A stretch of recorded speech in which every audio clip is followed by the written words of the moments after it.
मैं 45 साल का सेहतमंद और गबरू किस्म का आदमी था, लेकिन मुझे 14-15 साल की लड़कियों का चस्का था, क्योंकि मैं जहाँ पर नौकरी करता था वहाँ पर ज़्यादातर 14 या 15 साल की लड़कियाँ होती थीं।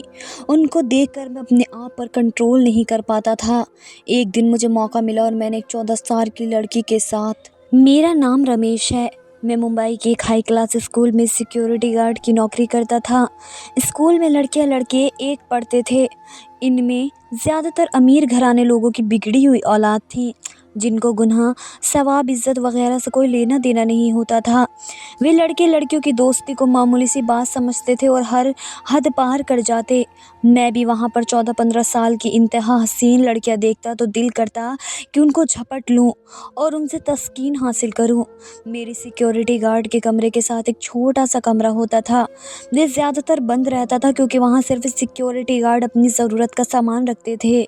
आज मैं ड्यूटी पर अकेला था क्योंकि साथ वाला सिक्योरिटी गार्ड छुट्टी पर था। स्कूल की घंटी बजी, सब बच्चे भागम भाग क्लासरूम से बाहर निकल गए क्योंकि बहुत गर्मी थी, सबको घर जाने की जल्दी थी। मैं भी इंतज़ार कर रहा था कब स्कूल खाली हो और मैं घर जाऊँ। स्कूल खाली हो तो मैं हर क्लासरूम को चेक करके स्कूल रूम्स को लॉक लगाकर सिक्योरिटी वाले कमरे की तरफ गया, क्योंकि मेरा वहाँ पर हेलमेट पड़ा हुआ था। मैंने दरवाज़ा खोलने की कोशिश की तो अंदर से दरवाज़ा बंद था। मैं हैरान था कि दरवाज़ा अंदर से कौन बंद कर सकता है। मैंने दरवाजे के साथ कान लगाया तो अंदर से अजीब किस्म की आवाज़ें आ रही थी। ये आवाज़ें शायद एक शादीशुदा मर्द समझ सकता था कि ये आवाज़ें कैसी हैं, क्योंकि अंदर से एक लड़का और एक लड़की की आवाज़ें आ रही थी और वे आवाज़ें ऐसी थीं जिसे सुनकर मेरे रोंगटे खड़े हो गए।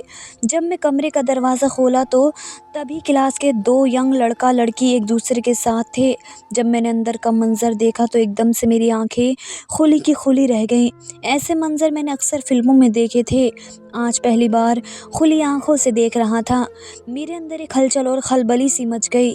सामने एक लड़का और एक लड़की बिल्कुल आपत्तिजनक हालत में शायद एक दूसरे से अपनी मोहब्बत का इज़हार कर रहे थे। मुझे यूँ देखकर एकदम ऐसे सख्ते में आ गए जैसे उनका रंगे हाथों पकड़े जाना उनके प्लान का हिस्सा ना हो। सामने खड़ी लड़की, जो कि बामुश्किल 14 या 15 साल के दरमियान होगी, वे बिल्कुल मोम की गुड़िया जैसी थी। मैं पहली बार इतने करीब से इतनी हसीन लड़की देख रहा था, इसलिए कुछ लम्हे के लिए तुम्हें सांसें तक रोके उन्हें देखता रह गया। उस वक्त मैं ये सब भूल गया कि मुझे उनकी खिंचाई करनी है और उनकी शिकायत ऊपर पहुंचानी है, ताकि इन्हें उस काम के लिए सख्त से सख्त सज़ा मिले और स्कूल से निकाल दिया जाए। मगर मैं तो कुछ और ही सोच रहा था। न जाने मेरे दिल में उसे देखकर अजीब सा एहसास पैदा होने लगा। एक ऐसी ख्वाहिश जन्म लेने लगी जो एक 45 साल के शादीशुदा मर्द को शोभा नहीं देती थी। वे लड़की पहले तो बिल्कुल सहमी हालत में मुझे देखती रही और फिर एकदम से होश की दुनिया में वापस आई। अपना यूनिफॉर्म उठाया और जल्दी से खुद को लपेट लिया, मगर उससे पहले मैं उसे अच्छी तरह से देख चुका था और वह लड़का जो उस लड़की का ही हम उम्र या क्लास फेलो मालूम होता था, वे खौफ के मारे थर थर काँप रहा था। कुछ देर तो मैं इन दोनों को अंदर तक उतरती नज़रों से देखता रहा, फिर एकदम गरजती आवाज़ से कहा कि ये स्कूल है, एक पवित्र जगह है, कोई क्लब नहीं है जिसमें तुम दोनों अपनी बेहुदा हरकत और मौज कर रहे हो। मैंने लड़के की तरफ गुस्से से देखा और कहा कि तुम्हें शर्म नहीं आती? अपनी उम्र देखो और अपनी हरकतें देखो, क्या तुम्हें इस उम्र में ये काम शोभा देता है? अभी मैं तुम दोनों की शिकायत प्रिंसिपल साहब से लगाता हूँ। मैंने अपना मोबाइल फ़ोन निकाला तो एकदम वह लड़का मेरे कदमों में गिर गया। कहने लगा कि भगवान के लिए हमें माफ़ कर दीजिए, हम एक दूसरे से बहुत मोहब्बत करते हैं, एक दूसरे के बगैर रह नहीं सकते, हम बचपन के मंगेतर हैं। मैंने कहा कि इस तरह की ड्रामेबाजी मेरे सामने मत करो। अगर तुम्हारी इससे मंगनी तय हो चुकी है तो तुम्हें शर्म नहीं आती? अपनी मंगेतर के साथ गैर हरकत कर रहे हो। मगर मैं इस हद तक बेशर्मी देखकर खामोश नहीं रह सकता। मेरी नज़रें अभी भी लड़की पर गड़ी थी, मगर मैं बात लड़के से कर रहा था। वह कहने लगा, आप हमारे गुनाहों का पर्दा रख लें, आप जो कहेंगे हम आपका हर कहना मानने को तैयार हैं। हमारे पेपर्स नज़दीक हैं, हम कोई गलती नहीं कर सकते, आपको मुँह मांगी कीमत देने को तैयार हैं, क्योंकि मेरा बाप एक बहुत बड़ा बिजनेसमैन है। उसने जब पैसों की बात की तो मैंने उसे नागवार नज़रों से देखा और कहा कि क्या मैं तुम्हें रिश्वत लेने वाला लगता हूँ? वह लड़का कहने लगा, फिर आपको हमसे क्या चाहिए? और मैं जो इस लड़की से नज़र हटा नहीं पा रहा था, उसे देखकर मेरे अंदर एक अजीब सी ख्वाहिश जन्म ले चुकी थी, जिसको पाने के लिए मैं किसी भी हद तक जाने वाला था। मैं दिमाग में जोड़ तोड़ कर रहा था कि इन छोटे बच्चों को कैसे डराना धमकाना है। अचानक ही मैंने अपने मोबाइल से इन दोनों की एक तस्वीर खींच ली और कहा कि ये तस्वीर मैं प्रिंसिपल साहब के पास सेंड करने वाला हूँ। जब लड़की ने मुझे ऐसा करते देखा तो एकदम से मेरे पैरों में गिर गई। उसकी बेहिजाब कमर देखकर मेरे अंदर कुछ होने लगा था। अब तो इस मुजरिम जज्बे को बांधना बिल्कुल मुश्किल हो चुका था। पूरा स्कूल बिल्कुल खाली था, हम तीनों के अलावा अब वहाँ कोई नहीं था, इसलिए इन्हें डराना मेरे लिए कोई मुश्किल काम न था। मैं एकदम पीछे हटा और कहा कि इस मसले का सिर्फ एक ही हल है, सिर्फ एक ही तरीका है कि मैं अपनी ज़ुबान हमेशा के लिए बंद कर दूं और तुम दोनों का करियर तबाह होने से बच जाए। वह दोनों उम्मीद भरी नज़रों से मेरी तरफ देखकर बोले कि आप जो भी शर्त रखेंगे हम इसे मानने को तैयार हैं, मगर प्रिंसिपल साहब से हमारी शिकायत न करना। मैंने कहा जो काम तुम इस लड़की के साथ कर रहे थे वही काम मैं भी करना चाहता हूँ, इसलिए तुम कमरे से बाहर चले जाओ। मेरी ये बात सुनकर वह एकदम बितक कर पीछे हटा। लड़के का चेहरा गुस्से से लाल पड़ चुका था। उसने गुस्से से बौखलाए हुए कहा था कि बुड्ढे तुझे शर्म नहीं आती? अपनी उम्र देख और अपने काम देख। मैंने कहा कि शर्म हया की बातें मेरे सामने तुम नहीं करो तो अच्छा है, क्योंकि तुम्हारी शर्म हया मैं अपनी आंखों से देख चुका हूँ। अगर ये तुम्हारे साथ सब कुछ कर सकती है तो मुझ में क्या बुराई है?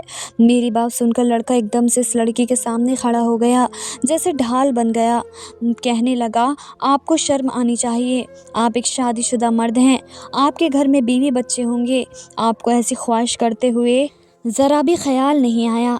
लड़का मुझे धमका रहा था, मुझे गैरत दिलाने की कोशिश कर रहा था। कहने लगा, यह मेरी मंगेतर है, मेरी इज़्ज़त है, मैं तुम्हें इसे हाथ भी नहीं लगाने दूंगा। मैंने कहा ठीक है, फिर तुम्हारी इज़्ज़त कल पूरे स्कूल में नीलाम हो जाएगी, बस इस चीज़ का इंतज़ार करो। मैं यह कहने के साथ ही अपना मोबाइल जेब से निकाला और तस्वीर पर क्लिक कर दिया। मैंने कहा कि मेरी एक क्लिक पर यह तस्वीर प्रिंसिपल साहब के पास चली जाएगी। मैं आखिरी बार पूछ रहा हूँ, ना जाने मेरे अंदर इतनी हैवानियत और दरिंदगी कहाँ से आ गई थी, मुझे समझ नहीं आ रही थी, क्योंकि मेरा दिमाग मेरे दिल का साथ नहीं दे रहा था और मेरा ज़मीर तो वैसे भी सो चुका था। मैंने कहा, अब जल्दी से कमरे से बाहर जाओ, इससे पहले कि मैं अपने आप से बाहर हो जाऊँ। मगर वह लड़का टस से मस ना हुआ, मुझे ऐसी नज़रों से देख रहा था जैसे सोच रहा हो कि इस बुढ़े से कैसे छुटकारा पाऊँ। मगर मैं उससे कई गुना ताकतवर था, इतनी आसानी से तो मैं उसके हाथ आने वाला नहीं था। इससे पहले कि वह दोबारा मुझसे झपटता, मैंने उसे गर्दन से पकड़ा और कमरे से बाहर निकाल दिया और अंदर से कुंडी लगा दी। अब इस कमरे में मैं और वह लड़की अकेले रह गए थे। मैं आहिस्ता आहिस्ता कदमों से उसकी तरफ बढ़ने लगा। वे एकदम सहम कर दीवार के साथ जा लगी। कहने लगी कि आप तो मेरे बाप की तरह हैं, मैं आपकी बेटी जैसी हूँ। आप हमारे स्कूल के सिक्योरिटी गार्ड हैं और सिक्योरिटी गार्ड का तो फ़र्ज़ होता है अपनी हमारी माल जान और इज़्ज़त की हिफाजत करना। आप ही हमारी इज़्ज़त नीलाम करने पर उतर आएंगे तो? मैंने कहा कि मुझे भाषण मत दो, तुम्हारे मुंह से इस तरह की बातें अच्छी नहीं लगती, मेरा और अपना वक्त ज़ाया मत करो। मगर वह हाथ जोड़कर मेरे सामने खड़ी हो गई। कहने लगी कि आपके घर में भी तो बेटी होगी, मेरी जितनी बड़ी नहीं होगी पर होगी तो सही ना। भगवान के लिए आपको उसका वास्ता है, मुझे बख्श दें, मेरी ज़िंदगी बर्बाद हो जाएगी, मेरा करियर ख़त्म हो जाएगा। मैंने कहा कि गुनाह तो गुनाह होता है, चाहे जिसके साथ मर्ज़ी किया जाए, इस गुनाह की इंटेंसिटी कम नहीं हो जाती। और तुम्हारी जैसी लड़की इस तरह की बातें करती हुई अच्छी नहीं लगती। मैं पूरी तरह से हैवान बन चुका था, मेरा दिमाग हर अच्छी सोच के लिए बंद हो चुका था। लड़का बाहर खड़ा दरवाज़ा बजाता रहा था, गुस्से के आलम में, तैश के आलम में। उसका बस नहीं चल रहा था कि वे क्या कर डाले। मगर वह एक कमज़ोर लड़का था और मुश्किल से 14 या 15 साल का था, इसलिए मैंने इन दोनों की कमज़ोरी का खूब फ़ायदा उठाया। इस वक्त मुझे बिल्कुल भी होश नहीं था कि मेरे घर में एक बीवी है जो कि प्रेग्नेंट है और मेरी एक छोटी 6 साल की बेटी है। अगर मेरा यह गुनाह उन पर असरअंदाज होगा तो। मगर जब इंसान गुनाह का इरादा कर ले तो हर सोच दिमाग से रफू चक्कर हो जाती है। मेरे साथ भी ऐसा ही हुआ था। मैं हर हद पार कर गया। मैं एक 45 साल का मजबूत और शक्तिशाली आदमी था। मेरा जिस्म मशक्क़त करने की वजह से अभी तक जवान था। मेरी बीवी मुझसे 2 साल छोटी थी, फिर भी मुझसे कई साल बड़ी लगती थी। वैसे भी वे प्रेग्नेंट थी। मैं काफ़ी अरसे से इस ख्वाहिश के लिए तरसा हुआ था, इसलिए इतनी खूबसूरत नौजवान लड़की को अपने करीब देखकर मेरी आंखों के सामने से सच्चाई और इंसानियत की पट्टी एकदम से उतर गई। मेरे दिमाग पर हैवानियत का शैतान पूरी तरह हावी हो गया और मैंने वह सब कर दिया जो एक प्रेग्नेंट बीवी के पति और एक 6 साल की बेटी के बाप को हरगिज़ शोभा नहीं देता था। वक्ती तौर पर मुझे इस नतीजों के बारे में नहीं सोचना था, इस खुशी को महसूस करना था जो मेरा जिस्म इतने अरसे बाद हासिल कर चुका था। जब मैंने दरवाज़ा खोला तो वह लड़का बिल्कुल ज़ख्मी शेर की तरह मेरी तरफ देख रहा था। उसकी आंखें लाल अंगारा हो चुकी थी। मैंने इत्मीनान भरा सांस हवा में बाहर निकाला, जैसे मुझे उसकी नज़र से कोई फ़र्क ना पड़ा हो। वह छोटा-सा बच्चा था, मैं उसे बहुत डरा-धमका सकता था। मैं उसके करीब गया और कहा कि आज इस स्कूल में जो कुछ हुआ है ना, मैं उसके बारे में कुछ नहीं जानता हूँ और ना ही तुम्हें। तुम्हारी महबूबा अंदर तुम्हारा इंतज़ार कर रही है, इसे लेकर यहाँ से निकलो। वे काफ़ी ज़्यादा थक गई है, इसलिए हमें तो आज कोई खुशी ना दे पाई। यह कहकर मैं कमीनी सी हँसी हँसा। उसने मुझे मेरे गिरबान से पकड़ लिया, मेरी आँखों में आँखें डालकर कहा कि मेरी शक्ल अच्छी तरह से याद कर लो, क्योंकि ये शक्ल तुम्हें अपने ख्वाबों में डराएगी। तुम सारी ज़िंदगी नींद और सुकून को तरसोगे। यह गौरव का तुमसे वादा है। तुमने आज मेरी मोहब्बत को बर्बाद किया है, मैं तुम्हारी ज़िंदगी बर्बाद करके रख दूँगा। ऐसा कहते साथ ही वह स्कूल के अंदर चला गया। एकदम से मेरे जिस्म के अंदर एक करंट सा दौड़ा था, मगर फिर मैंने ये सोचकर दिमाग से झटक दिया था कि भला ये चूहा मेरा क्या बिगाड़ लेगा। इन दोनों की तस्वीर अभी भी मेरे मोबाइल में महफूज थी। अगर उसने कुछ करने की कोशिश की तो मैं फिर से उसे धमकी दे दूँगा, मगर शायद ये मेरी खाम ख्याली थी, क्योंकि मेरी बदतर ज़िंदगी का आगाज़ तो अब हुआ था। क्योंकि बड़े बड़े गुनाहों के दंड भी बड़े बड़े होते हैं, जो हमें इस उम्र में भुगतने पड़ते हैं। अगली सुबह का आगाज़ मेरे लिए एक नर्क भरी ज़िंदगी का आगाज़ था, क्योंकि जैसे ही मैं स्कूल गया, वहाँ का मंज़र देखकर मेरे रोंगटे खड़े हो चुके थे। क्योंकि कल जब मैं वहाँ से वापस आया था तो वे लड़का और लड़की अभी अंदर ही थे, मगर आज हर तरफ अफरा तफरी का आलम मचा हुआ था। मुझे लगा शायद उनकी चोरी पकड़ी गई होगी, इसलिए। मगर जब बाहर से पुलिस मोबाइल के सायरन सुनाई दिए तो मेरे दिमाग में ख़तरे की घंटी बजी। जैसे ही मैं स्कूल के अंदर गया, हर तरफ मातम बिछा हुआ था, क्योंकि उस लड़की ने छत से कूदकर अपनी जान दे दी थी। उस लड़की की लाश को अस्पताल में पोस्टमार्टम के लिए ले जाया गया था। ज़मीन पर उसका नक्शा सा बना हुआ था। मेरा दिमाग बिल्कुल काम नहीं करने लगा था। मुझे पहली बार अपने जुर्म की संगीनी का एहसास हुआ था, मगर अब पानी सर से ऊपर पहुँच चुका था। प्रिंसिपल साहब ने मुझे कमरे में बुलाया तो मैं इंतहा डर के आलम में दाखिल हुआ। मेरे चेहरे पर हवाइयाँ उड़ रही थी कि कहीं इन्हें मेरे जुर्म का पता न चल जाए। प्रिंसिपल ने कहा कि तुम जब यहाँ से गए थे तो क्या वह लड़की स्कूल में मौजूद थी? मैंने साफ इनकार कर दिया। मैंने कहा कि मैंने अच्छी तरह से स्कूल का जायज़ा लिया था सर, और तसल्ली से सब चेक करके घर गया, मगर वे लड़की कहीं नहीं थी। शायद वह कहीं पर छुप कर बैठी थी। मैंने बाहर जाने का इंतज़ार कर रही थी। मेरी इस बात पर प्रिंसिपल साहब बहुत सोच में पड़ गए। मैं उनके ऑफिस से निकल गया। मुझे मालूम था कि जैसे ही उसकी पोस्टमार्टम की रिपोर्ट आएगी, मेरा भांडा फूट जाएगा। इससे पहले कि कोई कुछ कहता, मैं अपने घर चला गया, और घर जाने के बाद जो मंज़र मुझे देखने को मिला, उसने मेरी तकलीफ़ को कई गुना बढ़ा कर रख दिया। अब मुझे एहसास हो चुका था, मगर अब बहुत देर हो गई थी। मेरी बीवी चीख और चिल्ला रही थी। उसने कहा कि मैं परी को स्कूल छोड़ने गई थी, और अब जब मैं स्कूल लेने गई तो उसकी सिक्योरिटी गार्ड का कहना था कि वे एक लड़का उसे वहां से लेकर पहले ही चला गया है। उसका कहना था कि वह लड़का उसका कज़िन है और वही आज उसे लेने आएगा। मेरे सर पर तो जैसे एक बम गिरा था। मुझे उस लड़के की धमकी एकदम याद आ गई, जिसे मैं गीदड़ भभकी समझ कर रहा था। वह एकदम से खौफनाक हकीकत बनकर मेरे सामने आ गई थी। मैं एकदम से ज़मीन पर गिर गया, अपना सर पकड़ लिया। मेरी तकलीफ़ और बेचैनी हद से ज़्यादा थी। मेरी बीवी कहने लगी कि जाओ, जाकर मेरी बेटी को ले आओ ऊपर वाले के लिए, वरना मैं मर जाऊंगी। वे मेरे सामने हाथ जोड़ने लगी। मैं फूट फूट कर रोने लगा। मैंने कहा कि मुझसे एक बहुत बड़ी गलती हो गई है। मैं नहीं जानता था कि इस गलती की सज़ा मेरी बेटी को मिल जाएगी। मैं बिल्कुल पागलों की तरह बोले जा रहा था। मैं इस हकीकत से अपनी बीवी को कभी भी रोशन नहीं करना चाहता था, क्योंकि कोई भी मर्द दूसरी औरत के साथ किया गया गुनाह गलती से भी अपनी बीवी के सामने बयान नहीं करता। मगर न जाने इस वक्त मैं किस जज्बाती लम्हे में था। मेरा दिल फटने के करीब था। अगर मैं इस वक्त अपने जुर्म का इकरार ना करता तो शायद मेरा गम अंदर ही अंदर मुझे मार डालता। जब मेरी बीवी ने यह बात सुनी तब वे कुछ लम्हे हक्का बक्का नज़रों से मुझे देखने लगी, जैसे इसे यकीन ना आया हो कि मैं भी ऐसा काम कर सकता हूँ। फिर उसने मुझे गिरबान से पकड़ लिया और कहा कि बेगैरत इंसान, मैं तो अब तक जान ही नहीं पाई कि तेरे अंदर क्या जानवर बसा है। तुझे शर्म नहीं आई? तू एक 6 साल की बेटी का बाप है। तेरी बीवी फिर से माँ बनने वाली है। तूने ज़रा भी ख्याल ना किया किसी की बेटी की इज्जत को रौंदते हुए। अगर मेरी बेटी को कुछ भी हुआ तो मैं तुम्हें अभी कभी माफ़ नहीं करूँगी। मैं खुद पुलिस के हवाले तुम्हें कर दूँगी और तुम्हें फांसी पर लटका दूँगी। मुझे बताओ यह लड़का कौन है, कहाँ का है? मैं खुद उसके घर जाऊँगी, इसके पैरों में गिर जाऊँगी। किसी के जुर्म की सज़ा मेरी मासूम बच्ची को ना दे। मैंने कहा कि मैं इस लड़के के बारे में नहीं जानता, मगर मैं स्कूल से पता लगवा कर आता हूँ। मैं फ़ौरन से उठा और बाहर की तरफ भागने लगा, मगर इससे पहले कि मैं बाहर निकलता मेरे फ़ोन की घंटी बजी। मैं एकदम से सतर्क हो गया और जल्दी से कॉल रिसीव की।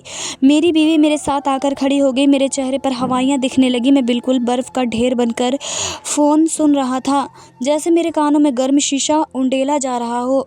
फ़ोन पर वही लड़का बोल रहा था, कहने लगा कि मैंने कहा था ना कि मैं तुम्हें जीते जी मार दूँगा, तुम्हारी 6 साल की मासूम सी बच्ची मेरे कब्ज़े में है। वह मुझे सहमी सी नज़रों से देख रही है, बिल्कुल इस तरह जैसे मेरी मोहब्बत, मेरी चाहत, मेरी मंगेतर ने तुझे देखा था, जब तुम इंसानियत की हद क्रॉस करके एक शैतान दरिंदा बन गए थे। एक ऐसे कुत्ते बन गए थे जो अपने सामने हड्डी को देखकर बिल्कुल पागल हो जाता है। समझो कि तुम्हारी सज़ा का हिसाब होने वाला है। तुमने आज सिर्फ़ उसे नहीं मारा बल्कि मुझे भी मार दिया है उसके साथ, और एक मरा हुआ इंसान बिल्कुल भी अपने बस में नहीं होता। मैं भी आज हैवानियत की हर हद पार कर तुम्हें एक ऐसा सबक सिखाऊंगा कि तुम ना जीने वालों में रहोगे, ना ही मरने वालों में। तुमने तो सिर्फ चंद लम्हों के लिए खुद को उसके साथ दरिंदगी की थी ना, और मैं तुम्हारी बेटी के साथ हर रोज़ यह काम करूँगा। उसकी सिसकियाँ और चीखें रिकॉर्ड करके तुम्हें भेजा करूँगा। इससे पहले कि मैं उससे कुछ कहता, उससे माफ़ी मांगता, उसने फ़ोन बंद कर दिया और मैं एकदम से वहीं पर गिर गया। मेरी बीवी भी दरवाजे के साथ नीचे गिरती गई, क्योंकि उसने ये सब बातें सुन ली थी। उसने धक्के देकर मुझे वहाँ से निकाला, कहा कि अगर तुमने मेरी बेटी को सही सलामत मेरे तक नहीं पहुँचाया तो मेरा मरा हुआ मुँह देखोगे। मैं बिल्कुल पागलों की तरह सड़क पर भागता जा रहा था। कोई भी मुझे दूर से देखता तो शायद समझता कि मैं पागल खाने से भागा हुआ मरीज़ हूँ, मगर शायद मेरी हालत पागलों से भी बदतर थी। मैंने हर जगह रिपोर्ट करवा ली, मगर मेरी बेटी का कोई सुराग नहीं मिला, और ना ही उस लड़के का। मैं उस लड़के के घर पर गया था, जो किसी अमीरज़ादे का बेटा था, मगर वहाँ से मुझे धक्के देकर निकाल दिया गया। मैं घर गया तो मेरी बीवी वहाँ पर नहीं थी। वह भी शायद हमेशा के लिए मुझसे रूठ कर चली गई थी। मैं अपने गुनाहों पर जितना भी पछताता उतना कम था, मगर मैं वक्त को वापस मोड़ नहीं सकता था। मेरे एक गलत कदम ने सबकी ज़िंदगी तबाह और बर्बाद करके रख दी। मैं खुद मेरी अपनी ज़िंदगी किसी नर्क से कम ना थी। इस नर्क में तो मुझे अब रोज़ झुलसना था। मैं जेल की सलाखों के पीछे था। मेरे गम और गुनाहों ने मुझे वक्त से पहले बूढ़ा कर दिया था। मेरा चेहरा झुर्रियों से झुलस गया था और बाल बिल्कुल सफ़ेद थे। कोई भी मेरे भयानक चेहरे को देखता तो कानून को गुहार लगाता। मुझे जेल में कैद हुए पूरे 7 साल हो गए थे। मुझे उम्र कैद की सज़ा सुनाई गई थी, और यह सज़ा तो कुछ भी नहीं थी इस सज़ा के सामने जो मेरी रूह झेल रही थी। मुझे रोज़ ख्वाब में मेरी बेटी की चीखें सुनाई देती थी, और मैं पागल की तरह अपने बाल नोचने लगता था। ऊंची ऊंची आवाज़ में माफ़िया मांगता था, खुदा से दुआ करता था कि मेरी बेटी को ये सज़ा ना मिले। मगर अब क्या हो सकता था। 7 साल के बाद पहली बार मेरी बीवी मुझसे मिलने आई। मैंने इतने अरसे बाद उसे देखा तो उसके आगे हाथ जोड़ दिए, कहने लगा कि मैं नहीं जानता था कि मेरे जुर्म की सज़ा मेरी बेटी को भी मिलेगी। मैं खुद को कभी माफ़ नहीं करूँगा। वह कहने लगी कि शुक्र करो कि तुम्हारी बेटी सज़ा से बच गई है। मैं बहुत पहले बताना चाहती थी, मगर बता नहीं सकी, क्योंकि मैं चाहती थी कि तुम अपने हिस्से की सज़ा अच्छी तरह से भोग लो और तुम्हें एहसास हो जाए कि किसी की बेटियों की इज़्ज़त रोनते हुए कैसा महसूस होता है। मैं अपनी बीवी की बात सुनकर बिल्कुल सख्ते में आ गया। मैंने कहा, क्या मतलब? कहने लगी कि तुम्हारी बेटी बिल्कुल ठीक है, सही सलामत मेरे पास मेरे घर में है। वह लड़का तो बहुत सुलझा हुआ और शरीफ था, तुम्हारे जैसा दरिंदा नहीं था। वह तुम्हें बस एहसास दिलाना चाहता था कि तुमने उसके साथ क्या किया है। तुम्हारे जेल में जाने के बाद भी वह परी को मेरे हवाले कर गया था। कहा था कि मैंने इसे कोई नुकसान नहीं पहुंचाया। मैंने एकदम से अपना सर मेज़ पर ज़ोर से पटका। मैं खुदा का जितना भी शुक्र अदा करता कम था कि उसने मेरी बेटी की इज़्ज़त महफूज रखी। अब मुझे जेल में अपने जुर्म की सज़ा काटनी थी, जो मैं खुशी खुशी काटने को तैयार था, क्योंकि मैं इसी सज़ा के लायक था। अब मैं रोज़ ऊपर वाले से दुआ करता हूँ, ऊपर वाला हर बेटियों को मुझ जैसे दरिंदे शैतान से बचा कर रखे। याद रखिए, हर गुनाह की सज़ा हमें इसी जन्म में मिलती है, इसलिए हर गुनाह से दूर रहें। ऊपर वाले ने इतनी सुंदर ज़िंदगी दी है, उसका मोल समझे। ऐसी अच्छी अच्छी कहानी सुनने के लिए हमारे चैनल को सब्सक्राइब ज़रूर करें। धन्यवाद दोस्तों।